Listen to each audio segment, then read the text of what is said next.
Kutai Kartanegara merupakan kabupaten dengan luas wilayah terbesar kedua di Provinsi Kalimantan Timur setelah Kabupaten Kutai Timur.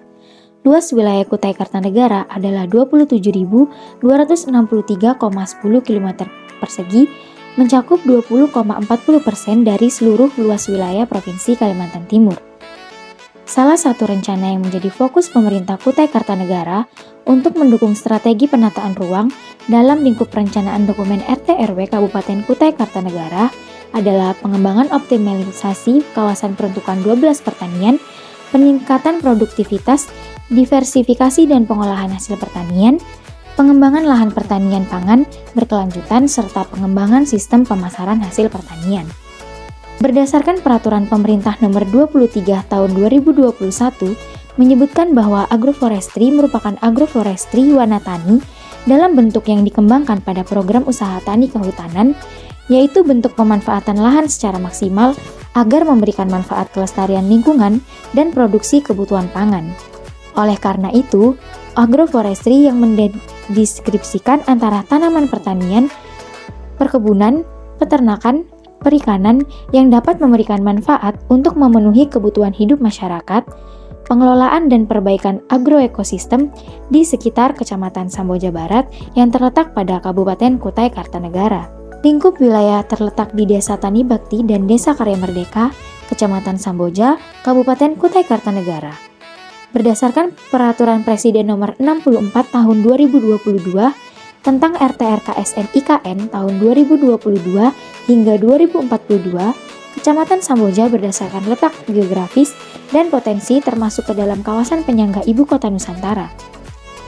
Luas total wilayah studi Desa Tani Bakti dan Desa Karya Merdeka adalah sebesar 109,4 km persegi.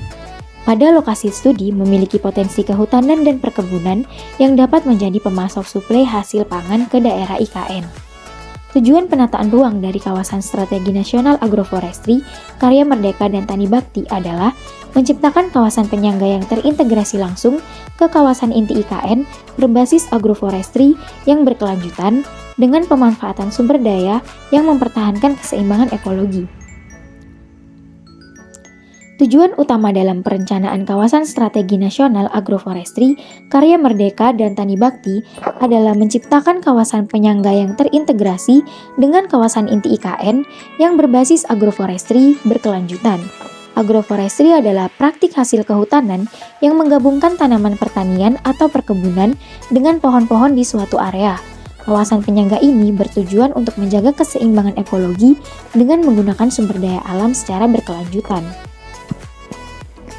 Berdasarkan kebijakan tersebut, maka ditentukan strategi kawasan strategi nasional agroforestry, Karya Merdeka dan Tani Bakti meliputi pengembangan kawasan penyangga yang terintegrasi langsung dengan kawasan inti IKN untuk menjaga keseimbangan ekologi. Pengembangan infrastruktur di area IKN dapat terintegrasi dengan pengembangan infrastruktur di zona penyangga. Pengembangan zona penyangga mencakup persiapan area untuk pengembangan infrastruktur seperti transportasi dan perumahan, serta memastikan bahwa area tersebut berkelanjutan secara ekologis. Pengimplementasian prinsip-prinsip agroforestry dalam rencana dan pengelolaan kawasan penyangga, mengembangkan pedoman praktis untuk implementasi praktis agroforestry di kawasan penyangga guna memastikan bahwa praktik tersebut dijalankan dengan efektif. Mengelola dan mengembangkan praktik agroforestry di kawasan penyangga dapat membantu memastikan keberlanjutan dan efektivitas praktik tersebut. Pemanfaatan sumber daya alam secara berkelanjutan dalam kawasan penyangga. Pengembangan pengetahuan masyarakat lokal untuk mengelola sumber daya alam di kawasan strategi nasional agroforestry, Karya Merdeka dan Tani Bakti.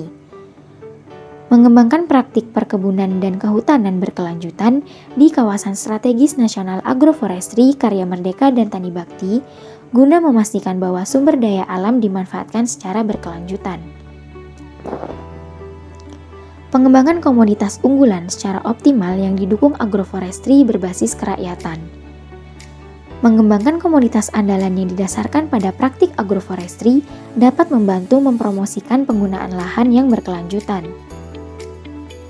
Mengembangkan mata pencaharian berkelanjutan untuk masyarakat lokal dapat membantu memastikan bahwa mereka dapat memanfaatkan pengembangan komoditas andalan. Pengembangan penunjang kawasan agroforestry dalam kemampuan permodalan, kelembagaan ekonomi rakyat, dan sumber daya manusia. Mengembangkan lembaga ekonomi yang sesuai dengan kebutuhan petani lokal dapat membantu memastikan bahwa mereka dapat memanfaatkan pengembangan praktis agroforestry. Mengembangkan sumber daya manusia dalam bidang agroforestry dapat membantu memastikan bahwa petani lokal dapat memanfaatkan kemajuan terbaru dalam bidang tersebut. Rencana struktur ruang terdiri dari 3 bagian, yakni rencana sistem kegiatan, rencana sistem dan jaringan prasarana, dan rencana sarana pendukung agroforestry. Untuk rencana sistem kegiatan terdiri dari pusat kegiatan lokal yang berlokasi di Kelurahan Karya Merdeka dan Desa Tani Bakti, pusat kegiatan lingkungan yang berlokasi di Desa Tani Bakti, dan pusat pelayanan kawasan yang terletak di Kelurahan Karya Merdeka.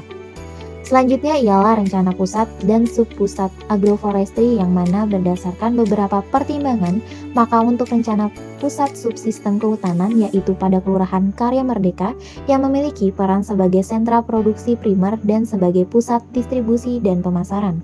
Rencana pusat subsistem perkebunan yaitu pada Kelurahan Karya Merdeka yang memiliki peran sebagai produsen komoditas unggulan dan sebagai sentra produksi primer dan sekunder serta menjadi pusat distribusi dan pemasaran.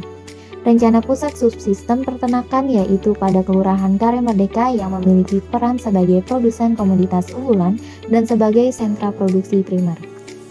Selanjutnya untuk pengembangan sentra produksi, untuk sentra produksi primer yaitu Kelurahan Karya Merdeka sebagai sentra produksi primer dengan komoditas unggulan perkebunan seperti kelapa sawit, karet, kelapa, dan lada. Peternakan seperti ayam potong, ayam petelur, dan sapi potong.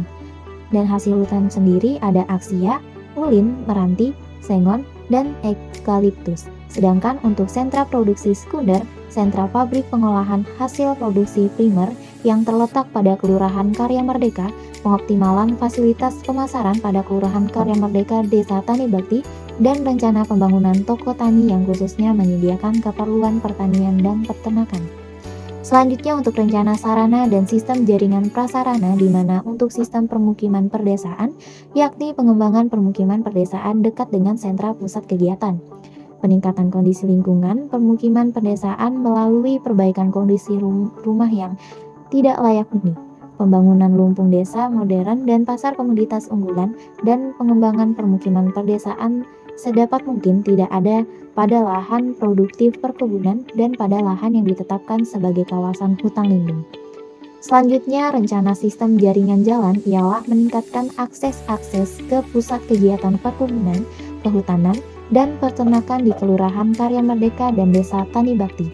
Perencanaan ruas jalan baru sebagai jalan lingkungan, lokal, dan kolektor guna mendukung mobilitas kegiatan perkebunan, kehutanan, dan peternakan dan melakukan pelebaran jalan pada jalan lokal dan arteri menuju kawasan perkebunan dan kehutanan dengan lebar jalan minimal 9 meter. Selanjutnya untuk rencana sistem jaringan energi dan kelistrikan, yakni melakukan pemeliharaan terhadap jaringan listrik yang sudah ada guna menjaga fungsi agar tetap maksimal dan terawat.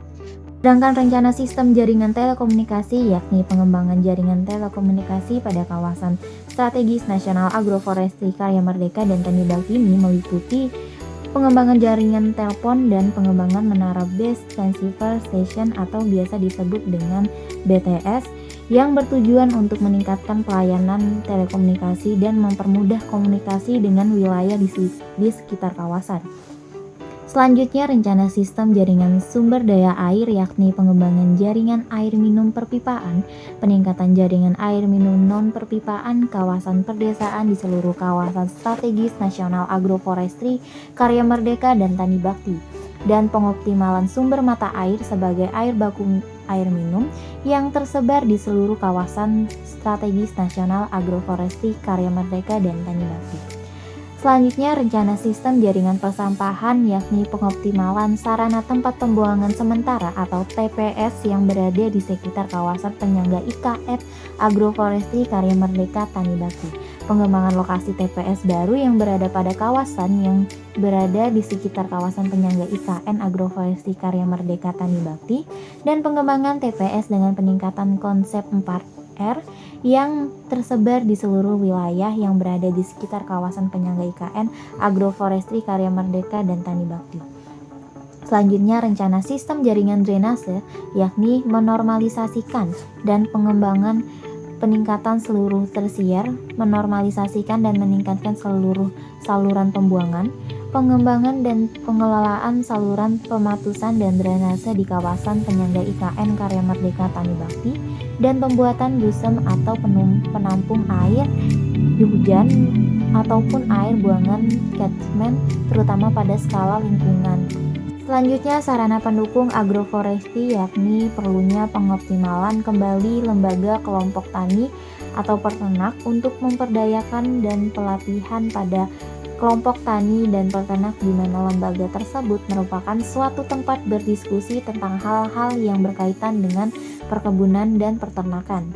Diperlukan pengembangan gudang pakan untuk menjadi tempat penyimpanan pakan untuk peternakan. Diperlukan pembangunan pabrik penyediaan benih sapi dan ayam untuk mendukung kegiatan peternakan. Diperlukan adanya pembangunan industri pengolahan sawit dan karet untuk mendukung perekonomian daerah. Diperlukannya industri pengolahan tanaman hortikultura untuk memutus petani menjual ke tengkulak. Perlu pengoptimalan industri pembuatan pupuk untuk memenuhi seluruh kebutuhan kegiatan perkebunan.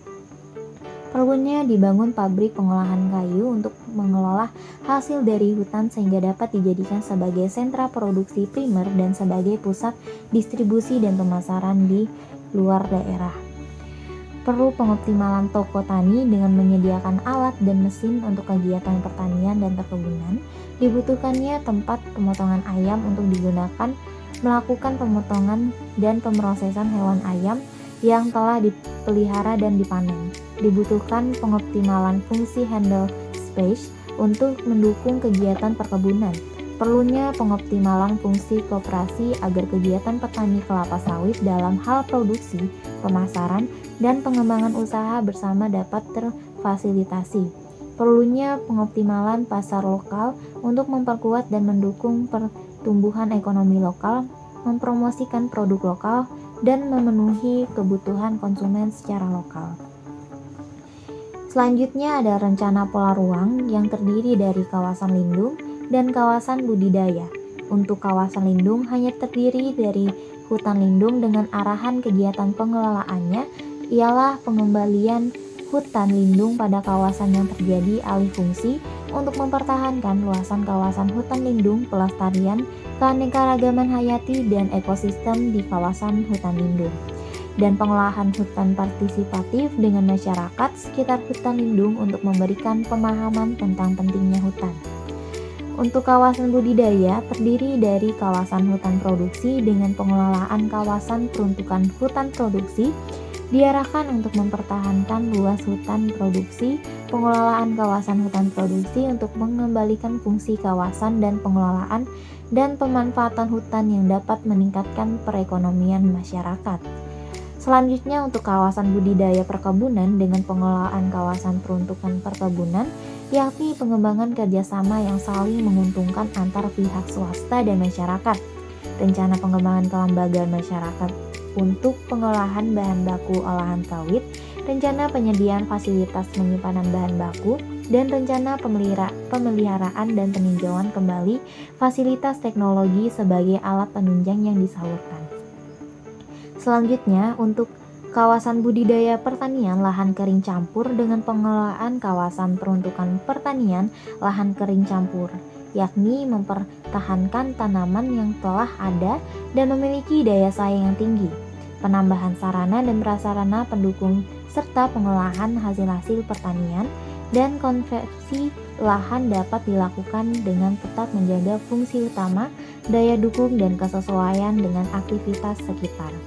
Selanjutnya, untuk kawasan budidaya industri hasil agroforestry dengan pengelolaan kawasan peruntukan industri hasil agroforestry, yakni pengembangan kawasan peruntukan industri kecil, dilakukan dengan mempertimbangkan aspek ekologis dan tidak dilakukan pada lahan produktif.